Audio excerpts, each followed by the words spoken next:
আমরা যেমন নামাজ পড়ি, আমরা যেমন রোজা রাখি, আমরা যেমন জাকাত দেই, নিয়মিত দিয়ে যাই, এতে করে যেমন আমাদের কোনো হতাশা নেই, তেমনিভাবে আমাদের এই রাজনীতি এটা করেও আমরা পরিতৃপ্ত, এতে করে আমাদের কোনো হতাশা নেই।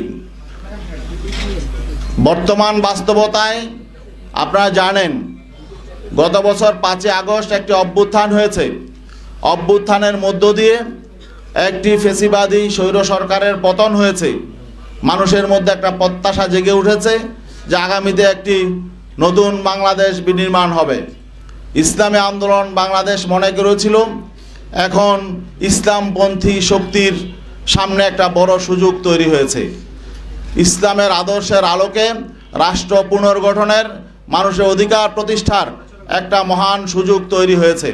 পদ্মা সেতু, মেট্রো রেল এবং এলিভেটেড এক্সপ্রেসওয়ে নির্মাণের গর্বিত অংশীদার বসুন্ধরা সিমেন্ট।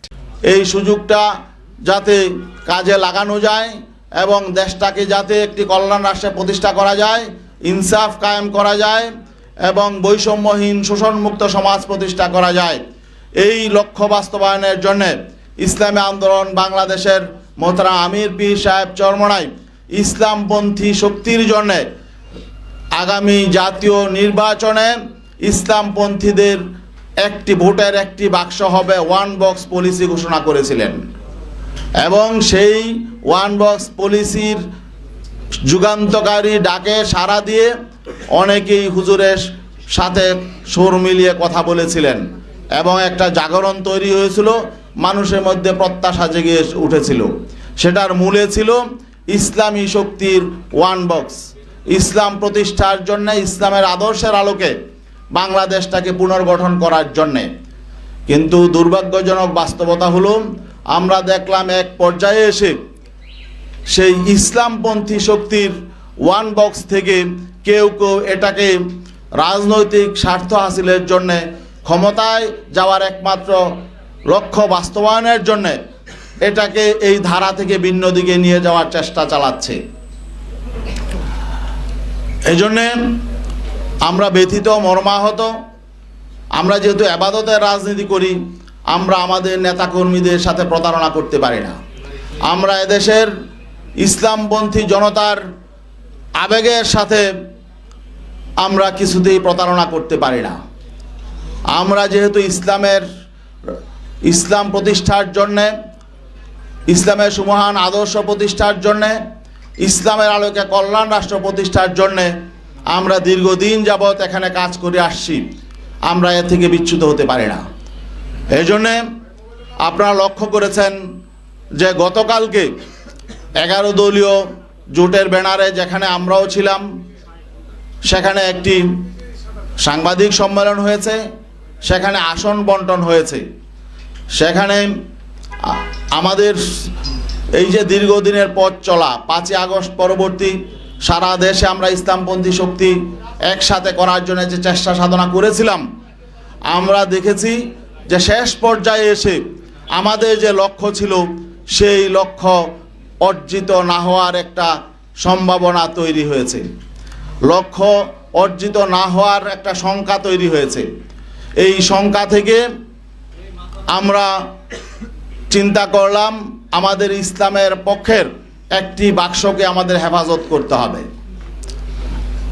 এই জন্যে ইসলামী আন্দোলন বাংলাদেশ, যদিও আমরা জানি সামনে আমাদের পথ চলা হয়তো মসৃণ নাও হতে পারে, কারণ আমরা ক্ষমতার রাজনীতি আমরা সেভাবে করি না। আমাদের মূল লক্ষ্য ইসলাম, ইসলামকে আমরা আগে রাখি, আমরা নীতি আদর্শের রাজনীতি করি।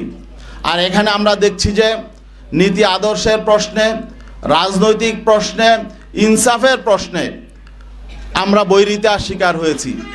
সেই জন্যে আমরা আজকে আপনাদের সামনে ঘোষণা দিতে বাধ্য হচ্ছি যে ইসলামী আন্দোলন বাংলাদেশ আসন্ন ত্রয়োদশ জাতীয় সংসদ নির্বাচনে যে 270টি আসনে মনোনয়নপত্র সাবমিট করেছে, এর মধ্যে আপিলে 2 জন বাতিল হয়েছে, বাকি 268 জন সংসদ সদস্য প্রার্থী এখনো পর্যন্ত মাঠে কাজ করছেন। আমরা তাদেরকে নির্দেশনা দিয়ে দিয়েছি, তারা নির্বাচনের প্রতিদ্বন্দ্বিতা করবেন, একজনও তারা মনোনয়নপত্র প্রত্যাহার করবেন না। কারণ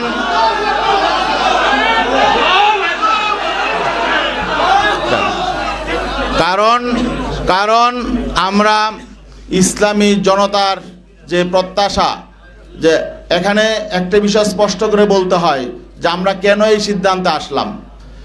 জানেন যে এখানে বাংলাদেশ জামাতে ইসলামী একটি বড় শক্তি ছিল, অস্বীকার করার সুযোগ নেই। তাদের শক্তি সামর্থ্য অনেক বেশি, ঠিক আছে, কিন্তু আমরা আদর্শিকভাবে নৈতিকভাবে আমরা কারো চেয়ে দুর্বল নই।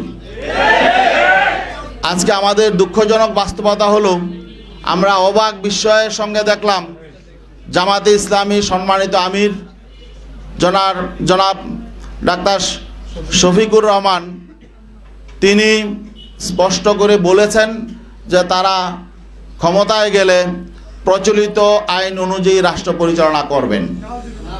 এবং তিনি যে খ্রিস্টান সম্প্রদায়ের প্রতিনিধির সঙ্গে কথা বলছিলেন, সেই খ্রিস্টান সম্প্রদায়ের একজন সম্মানিত নারী, তিনি স্পষ্ট করে বলেছেন যে আমরা আশ্বস্ত হয়েছি যে জামাতের আমির শরিয়া আইন প্রতিষ্ঠা করবেন না, এই ওয়াদা তিনি করেছেন, এই জন্য আমরা আশ্বস্ত হয়েছি।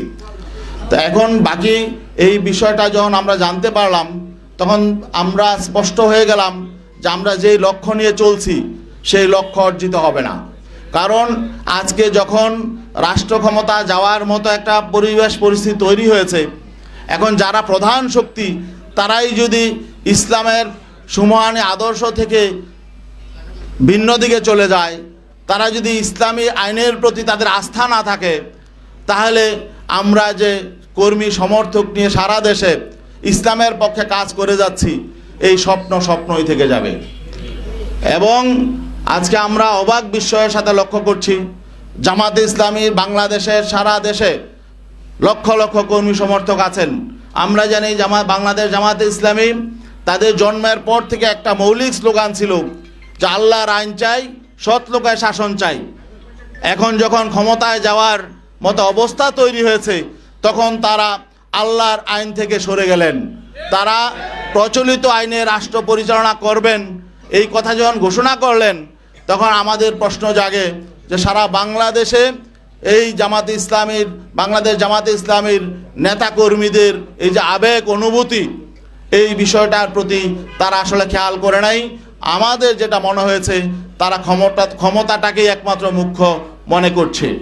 তো এখন আমরা আসলে তাদের ক্ষমতায় যাওয়ার পথে বাধা হতে চাই না।